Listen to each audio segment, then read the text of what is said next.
পাঁচফোড়ন দিলাম, পাঁচফোড়ন দিয়ে একটু নাড়া দিলাম।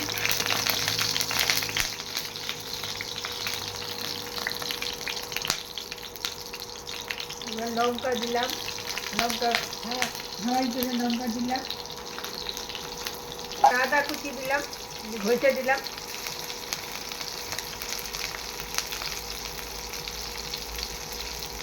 নাড়াচাড়া করলাম, করে একটু ভাজে দেবো। বেশি ভাজার দরকার নেই, কারণ ফিকা হয়ে যাবে। আর এই রেসিপিটা আমি উনানে দেখাতে পারতাম, কিন্তু আজকে যে ঠান্ডা, বাইরে একটু অসুবিধা হচ্ছে, তাই জন্য এখানে করলাম। তরকারিগুলো দিয়ে দিলাম, পাঁচমিশালি তরকারি। আপনারা বলবেন যে কোন কোন কী কী দিয়েছি, দিতে একে বলতে পারেন পাঁচমিশালি তরকারিতে। আমি আরেকটা রেসিপি দেখানো হয়েছিল, সেটা হলো বাজারটা নামানোর সময় দেখানো আছে, সেটাও দেখতে পারেন।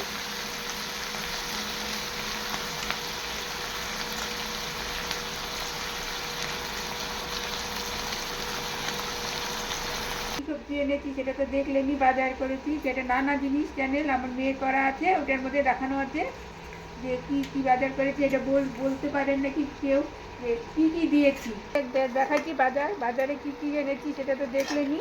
আর এই সবজিতে কী কী দিয়েছি কেউ কি বলতে পারেন কি না বলবেন। আর হচ্ছে যে ওই বাজারটা দেখিয়েছি নানা জিনিসে, আমার মেয়ের চ্যানেল, ওটা নানা জিনিস, ওটা দেখবেন সবাই। এখন এটাকে লবণ আর হলুদ দেবো।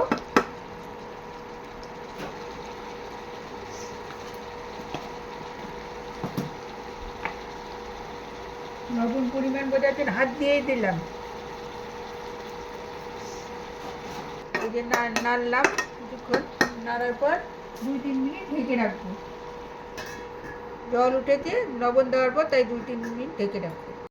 দেখাইনি, এই যে কিছুক্ষণ নাড়া দেওয়ার পর এই যে শুকনা শুকনা হলো, এখন এটা নামিয়ে ফেলবো। এটা তো আর বেশি কিছু না, সবাই জানেন।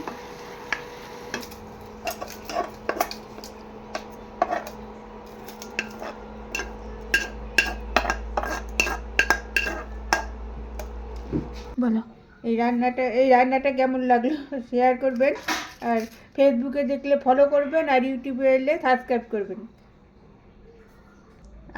আজকের মতন ভিডিও এইটুকুই, আর কি বলবো, আপনারা ভালো থাকুন, সুস্থ থাকুন।